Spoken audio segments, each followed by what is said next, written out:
হরে কৃষ্ণ কৃষ্ণ কৃষ্ণ হরে হরে, হরে রাম রাম রাম হরে হরে। জয় গীতা, জয় শ্রীকৃষ্ণ। আজকের আলোচ্য বিষয় শ্রীমদ্ ভাগবত গীতা যথাযথ সাংখ্যযোগ, দ্বিতীয় অধ্যায় সাংখ্যযোগ পাঠ করে তোমাদের সকলকে শোনাবো।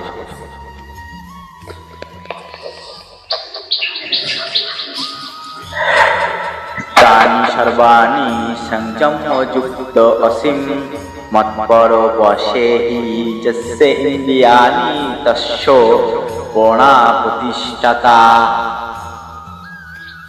যিনি তার ইন্দ্রিয় সমস্ত সংযম পূর্বক তাদের সম্পূর্ণরূপে বশীভূত করে আমার প্রতি উত্তম ভক্তি পরায়ণ হয়েছেন, তিনি স্থিত প্রজ্ঞ।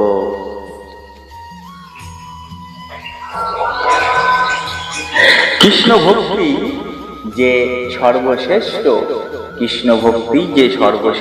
যোগ, তা এখানে স্পষ্টভাবে ব্যাখ্যা করা হয়েছে। আর কৃষ্ণ ভক্তি ছাড়া ইন্দ্রিয়কে সংযত করা কখনোই সম্ভব নয়। ইতিপূর্বেই উল্লেখ করা হয়েছে, মহা তেজস্বী দুর্বাসা মুনি অহংকার বশত অকারণে মহারাজ অম্বরীশের প্রতি ক্রুদ্ধ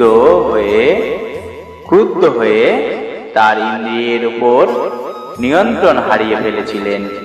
পক্ষান্তরে মহারাজ অম্বরীশ যদিও দুর্বাসার মতো শক্তিশালী তপস্বীও ছিলেন না, কিন্তু তিনি ছিলেন কৃষ্ণ ভক্ত। অন্তরে ভগবানের ধ্যানে মগ্ন থেকে তিনি দুর্বাসার সমস্ত অন্যায় অত্যাচার নীরবে সহ করেছিলেন এবং তার ফলে তার জয় হয়েছিল। শ্রীমদ্ ভাগবতে বর্ণিত নিম্নোক্ত গুণাবলীর অধিকারী হবার ফলে মহারাজ অম্বরীশ তার ইন্দ্রিয়গুলিকে দমন করতে সক্ষম হয়েছিলেন। সগমন কৃষ্ণ পদারবিন্দয়বচ্চরন্সি বৈকুণ্ঠ গুণানবর্ণনে করয় হরে মন্দিরা মজ্জানাতিষু শ্রুতিং চকারাচ্যুত সৎপথোদ্বয়ে মুকুন্দলিঙ্গালয় দর্শনে দৃশ্য তর্মিত গাত্র স্পর্শায় অঙ্গমম ঘানাং চ তৎপরদর্শরস্য শৈরবে শ্রীমতুলস্য রসনাং তদোত্থিতে পাদহরে ক্ষেত্রা পদানুসর্পণে শিরোয় হৃষিকেশ পদাভিবন্দনে কামনাং চ দর্শনতু কামম যথোত্তম শ্লোক জনাশ্রয়ারতি। এটি হচ্ছে সংস্কৃত শ্লোক। মহারাজ অম্বরীশ তার মনকে শ্রীকৃষ্ণের চরণাবিন্দের ধ্যানে, তার বাণী বৈকুণ্ঠের গুণ বর্ণনায়, তার হস্ত ভগবানের মন্দির মার্জনে, তার কর্ণ ভগবানের লীলা শ্রবণে, তার চক্ষু ভগবানের সচিদানন্দময় বিশ্ব রূপ দর্শনে, সচিদানন্দময় রূপ দর্শনে, তার অঙ্গ ভক্তের অঙ্গ সংস্পর্শনে, তার নাসিকা ভগবানের শ্রী চরণে অর্পিত ফুলের ঘ্রাণ গ্রহণে, তার জিহ্বা ভগবানের অর্পিত তুলসী স্বাদ আস্বাদনে, তার পদদ্বয় ভগবানের মন্দির সমৃত তীর্থস্থানে ভ্রমণে, তার মস্তক ভগবানের উদ্দেশ্যে প্রণতি নিবেদনে এবং তার বাসনা ভগবানের বাসনা পূরণার্থে নিয়োজিত করেছিলেন। আর এই সমস্ত গুণাবলী তাকে ভগবানের মৎপর ভক্তে পরিণত করেছিল। এই সূত্রে মৎপর শব্দটি খুবই তাৎপর্যপূর্ণ। কিভাবে মৎপর হওয়া যায় তা মহারাজ অম্বরীশের আচরণের মাধ্যমে বর্ণনা করা হয়েছে। মৎপর পরস্পরায় আচার্য মহাপণ্ডিত শীল বলদেব বিদ্যাভূষণ মন্তব্য করেছেন, মদ্যপ্তি প্রভাবেন সর্বেন্দ্রিয় বিজয় পূর্বিকা সৎমদৃষ্টি সুলভেতি ভব। ভগবান শ্রীকৃষ্ণের সেবা করার মাধ্যমেই কেবল ইন্দ্রিয়গুলিকে সম্পূর্ণভাবে সংযত করা যায়। আবার কখনো কখনো আগুনেরও দৃষ্টান্ত দেওয়া হয়।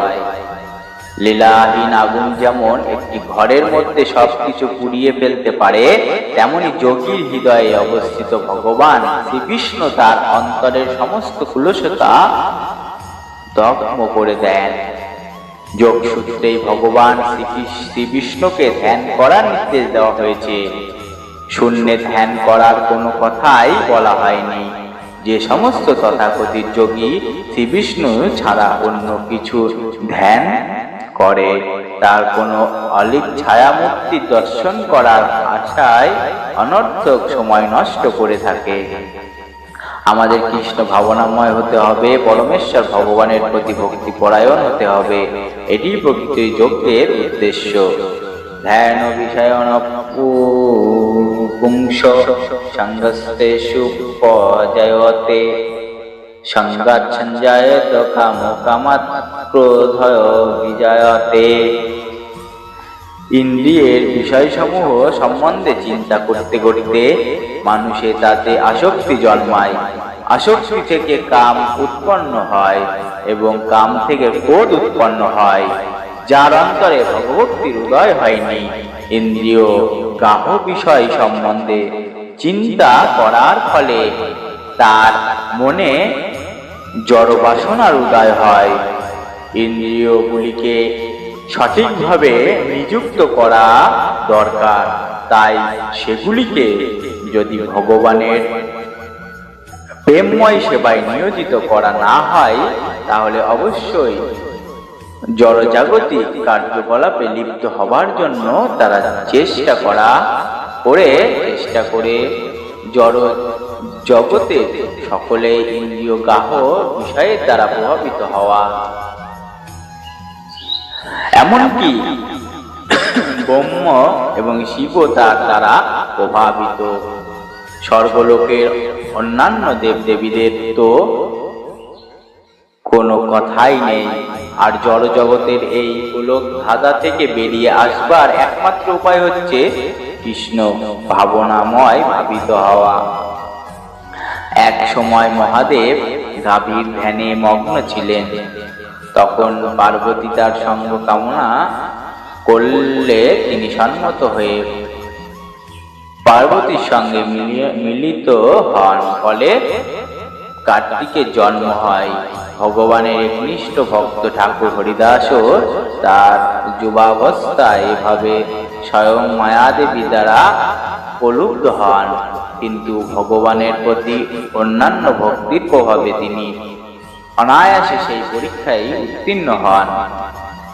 শ্রীমানাচার্যের লেখা পূর্বোক্ত শ্লোকে যেটি বর্ণনা করা হয়েছে, নিষ্ঠাবান ভক্ত ভগবানের দিব্য সাহচর্য লাভ পূর্বক এক অপ্রাকৃত আনন্দের উন্নত স্বাদ আস্বাদন করার ফলে সমস্ত জড় ইন্দ্রিয় সুখ পরিহার করতে পারেন। সেটি সাফল্যের রহস্য। তাই যে মানুষ যে কৃষ্ণ ভাবনাময় নয়, সে কৃত্রিমভাবে ইন্দ্রিয় সংযম করার চেষ্টা করলেও তা অবশ্যই ব্যর্থতাতেই পর্যবসিত হয়। কারণ ইন্দ্রিয় সম্ভোগের সামান্য চিন্তার ফলে সংযমের বাঁধ ভেঙে গিয়ে ইন্দ্রিয় তৃপ্তির বাসনায় মন উন্মত্ত হয়ে ওঠে। হরে কৃষ্ণ, জয় গীতা, জয় শ্রীকৃষ্ণ। হরে কৃষ্ণ, হরে কৃষ্ণ।